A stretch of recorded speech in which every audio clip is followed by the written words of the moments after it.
આદિવાસીઓનો વિકાસ નહીં કરવા માંગશે તો આદિવાસી સમાજ અમારો ભીલ પ્રદેશ માંગે છે અને સરકારે એમાં ભીલ પ્રદેશ અમને 29મું રાજ્ય આપી દેવું જોઈએ.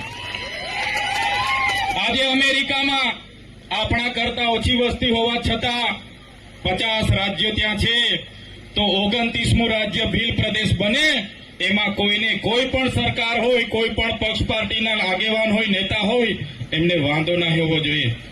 આજે તમે જોયું હશે, શિક્ષકો નથી, રોડ રસ્તા નથી, જિંદાબાદ મુર્દાબાદ આપણે બધા કરી રહ્યા છે, પણ આ સરકારોની મનસા નથી આદિવાસીઓનો વિકાસ થાય, આ સરકારની મનસા નથી આદિવાસીઓને અધિકાર મળે, એટલા માટે જ આટલા બધા ભેદભાવ થાય છે. ત્યારે આ મંચ પરથી કહેવા માંગીએ છીએ, જે ભીલ પ્રદેશ આપણો ભૂતકાળમાં હતો એમાંથી રાજસ્થાનમાં, મધ્યપ્રદેશમાં, ગુજરાત અને મહારાષ્ટ્રમાં વિભાજન કરવામાં આવ્યું.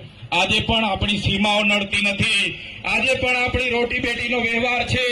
ત્યારે આવનાર દિવસોમાં હું યુવાન મિત્રો અને વડીલોને વિનંતી કરું છું, આપણી એક લડત ઊભી થાય, ગુજરાતમાંથી, રાજસ્થાનમાંથી પ્રેરણા લઈને આપણે બધા આગળ વધીએ અને આપણો ભીલ પ્રદેશ મેળવીએ.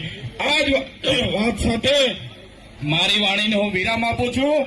જય આદિવાસી, જય ભીલ પ્રદેશ.